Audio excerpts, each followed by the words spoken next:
Hello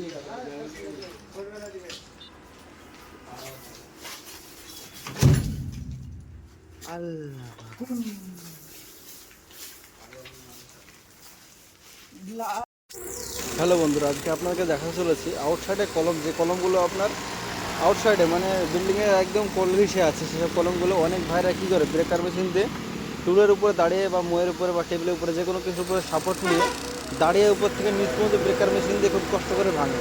তো আমরা এখানে সে কাজ করব না। আমরা যখন নিচে একটা গ্রুপ করে নিচ্ছি, মানে নিচ থেকে 2 ফিট উপরে কি 1 ফিট উপরে আমরা গ্রুপ করে নিচ্ছি। এবার এই যে আমরা খড়গুলো দিয়ে রাখছি, কারণ খড়ের উপরে আমরা ফেলবো, তাহলে আওয়াজটা একটু কম হবে। তো আপনারা সবসময় বিল্ডিংয়ের উপরে কাজ হলে আওয়াজ যেন না হয় সেই ব্যবস্থা করে কাজ করবেন। তো দেখুন খড় দেওয়া হয়ে গেছে, তো দেখতে পাচ্ছেন রডগুলো ক্লিয়ার হয়ে গেছে প্রায়। এবার আমি দড়ি বেঁধে রেখেছি উপরে, দেখুন আমরা রডগুলো কাটিং করছি। আর বাইরে যেন না যায় এর জন্য আমরা একটা রড রেখে দেবো, মানে সব রডগুলো কেটে দিলে আপনার ঝুলে বাইরে চলে যাওয়ার চান্স থাকতে পারে। এর জন্য আমরা একটা রড সবসময় রেখে দিই। তো আপনারা এইভাবে কাজ করে থাকবেন, খুব সুবিধা হবে। হ্যাঁ, এবং আপনাকে কমেন্ট করে জানাবেন যে কেমন সুবিধা হচ্ছে। তো যখন আমি রড কাটছি, রড কাটা হয়ে গেলে আমার দড়িটা যে ভাইরা ধরে আছে সেই দড়িটা টান দেবে এবং আমি পেছন থেকে একটু হালকা করে ধাক্কা দেবো, এতে সুবিধা হবে ভিতরে চলে আসতে। তো ভিডিওটি ভালো লাগে লাইক করুন, শেয়ার অবশ্যই করবেন। আর এই কাজগুলো খুব রিস্কের, কাজ করার সময় সাবধান হিসাবে কাজ করবেন, যাতে বাইরের দিকে চলে গেলে দুর্ঘটনা ঘটে যাবে। একটা রড তো অবশ্যই রাখবেন। তো দেখুন আমার রড কাটা হয়ে গেছে।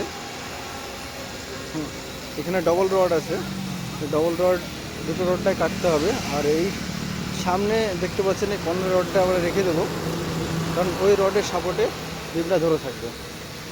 এবার যে কাজটা টেবিলের উপর দাঁড়িয়ে ভাঙতে অনেক সময় লাগতো, সেটা খুব কম সময়ের মধ্যে ভাঙাটা কমপ্লিট হয়ে যাবে।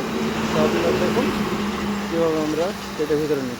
দেখুন কাটিং করা হয়ে গেছে। আমি ওনাকে বলছি যে দড়ি টানবে না, দড়িটা টানলে এখন আমি ধাক্কাটা দিতে পারবো না, ধাক্কাটা না দিলে ব্যালেন্সটা ঠিক থাকবে না। দেখুন আমি কীভাবে ভিতরে নিই, দেখুন।